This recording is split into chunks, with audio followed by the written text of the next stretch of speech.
I was halfway through an after-action report when the call came. Your son's in critical condition. The voice was tight, clinical.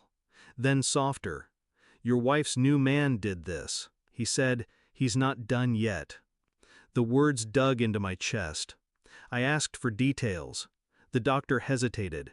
If you want justice, you've got 6 hours. Another voice came on. Detective Morell. The whole town's with you. I'm clocking out early. If he disappears before shift change, I didn't see a thing. The line went dead. I looked at my watch. 6 hours. Every mission I'd ever been on started with a clock. This one was no different. Except this time, the target was personal. My wife had been cold before I deployed, a distance she didn't bother to name. But I told myself it was stress, loneliness, nothing that couldn't be fixed. The first letter from her had been short, the second shorter still. Then silence. When I finally got a video call months later, there was a man in the background. She said it was a friend helping around the house. I wanted to believe her. I didn't. Now my son lay in a hospital bed because of him.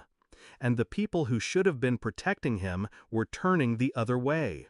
That told me everything about how deep her betrayal went. I didn't run to the hospital. I couldn't. Not yet.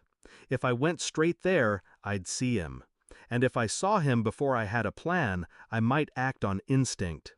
Instinct gets you caught. Strategy gets you results. I started where I always do, with intel. A quick check of her social media. Photos I'd ignored before now felt like surveillance evidence. His face appearing more often. His hand on her shoulder in one. Sitting at my kitchen table in another. My son between them in the latest picture, smile small, eyes wrong. I called an old contact, someone who owed me. 10 minutes later, I had his address, vehicle, and a copy of a restraining order his ex had filed. It painted a picture, and it wasn't the first time he'd hurt someone weaker than him. The hospital smelled of antiseptic and quiet despair. I walked past the nurses, straight to the ICU. My son was asleep, a mess of tubes and bruises. His breathing was shallow. His small hand twitched when I took it. From the corner of the room, my wife froze. Her eyes darted to the door, like she was calculating her own escape. I didn't speak. Not to her, not yet. Instead, I reached into my pocket and placed a folded photo on the bed beside my son's hand. It was the same man, her friend, in a police mugshot dated 2 years before we met. Charges, aggravated assault. Victim, minor. Her face drained. She didn't know I'd found this. I leaned close enough for only her to hear. You brought him into my house, around my son. Her voice cracked. It wasn't. I cut her off. You knew, and you stayed with him. She looked toward the door again, maybe hoping he'd walk in, maybe wishing he wouldn't. I straightened. He's not walking out of this town. Her breath caught. You can't. I met her gaze. Cold, absolute. Watch me. Then I walked out. I didn't run, didn't slam doors.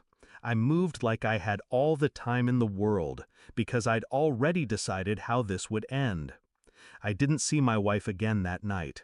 When the shift changed at the station, he was already gone. The next morning, the detective called. Looks like your problem solved itself. I didn't ask for details, didn't need them. Some things are better left unspoken, especially when the town decides justice is a community effort. I went back to the hospital, sat by my son until he opened his eyes. His first word was, "Dad." That was enough. I'd deal with her in time. Quietly. Completely. For now, I'd won back the only thing worth keeping. Everything else could burn.